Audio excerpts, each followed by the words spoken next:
I was there last night. The place was jammed at the Hilton Theater.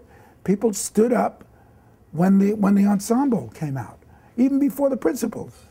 First row stood up. Once the first row stands up, standing ovation. I mean, you know, it was great. They liked the show. The audience, the New York audiences have been very, very responsive. They get little crazy jokes, they get subtle jokes, they get all kinds of, you know. And Roger Bart is playing them like an accordion. I mean, he knows when to hang on to a laugh and when to let it go, when to die. I mean, he's like Danny Kaye. He's got the vocal dexterity. Remember Danny Kaye and Up in Arms and all those movies? He's got it. And Megan just swoops them up and makes love to them. And I mean, she's got, not since Mae West has anybody had the kind of fun sex, you know? It's very hard, you know. Sutton Foster is Broadway's best singer, dancer, heartthrob, you know. Shuler Hensley is very big, he's the monster. And he's like dropping the other big shoe in the second act. He takes the audience home. And we discovered this little guy, Chris Fitzgerald. I don't know if you've seen him. He's amazing. And he looks a little like Marty Feldman. I mean, it's amazing. And his accent is, and the funniest one on the stage is Andrea Martin. You've got to wear Depends if you're over 50. You must wear Depends. If you see Andrea Martin, it is dangerous. Everything, I mean, there's no control, you know. So, I mean, you couldn't have had, you know, topped with Fred Applegate, who plays the blind man as well as Inspector Kemp. He's a genius. We got the best cast ever. And it was Gene Wilder's idea while we were making Blazing Saddles. He said, how about doing Young Frankenstein? I said, what?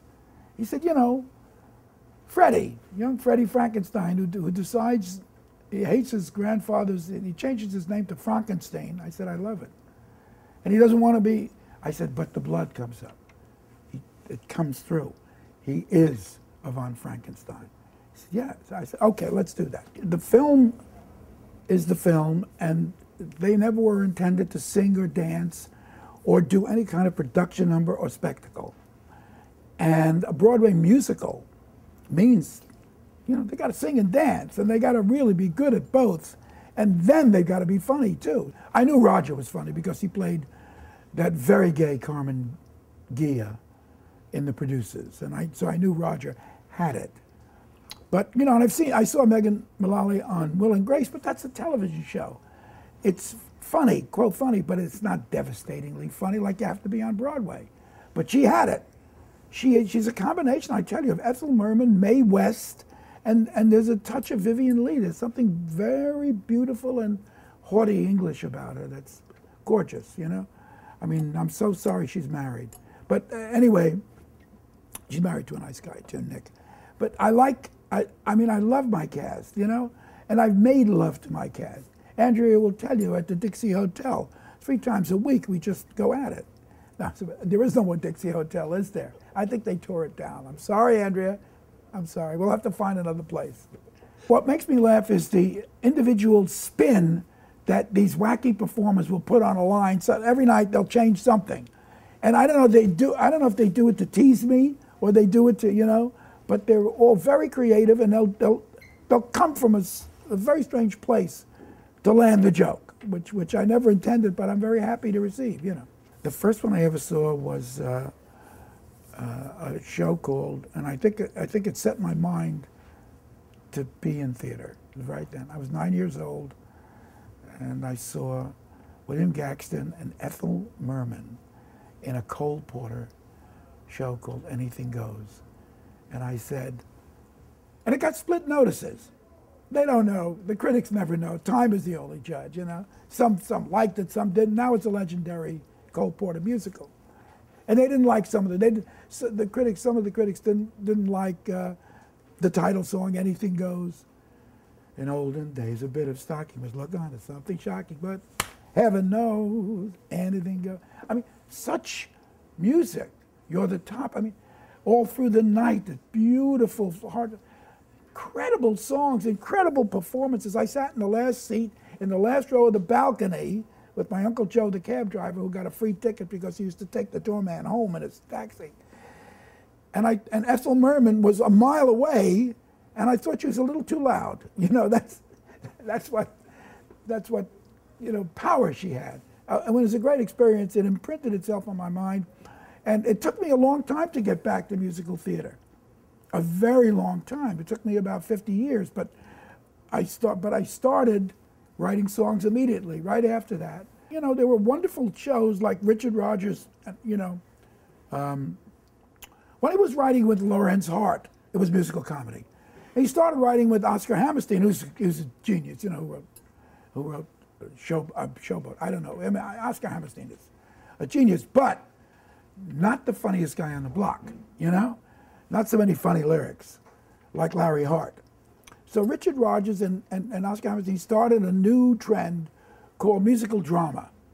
And it was musical drama. It was Carousel, it was Me and Juliet, it was Oklahoma, it was South Pacific. I mean, these are all great shows. I'm not knocking them, but they weren't Where's Charlie or The Bells Are Ringing. They weren't Guys and Dolls. They were not musical comedy.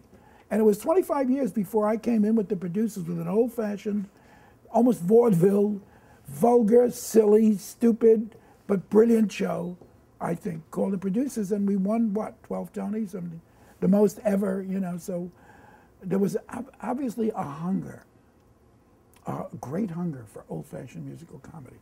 And it was a thrill to be able to provide what I knew about it, you know, to go back to Anything Goes, to bring that kind of wacky, you know, stand-up comedy back. I am immensely talented and very happy to share it with Jews and others.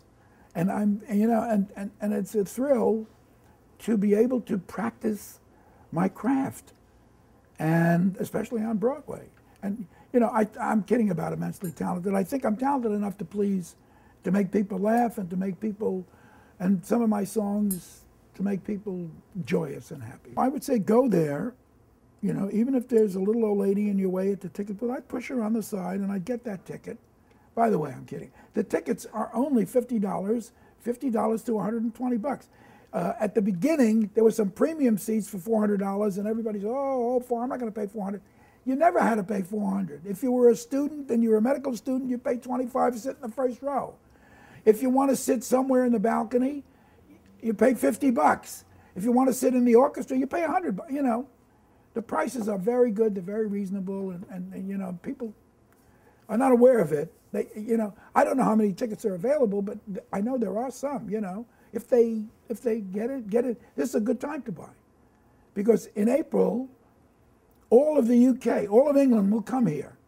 Because, I mean, our dollar is worth about 11 cents compared to their pound, you know.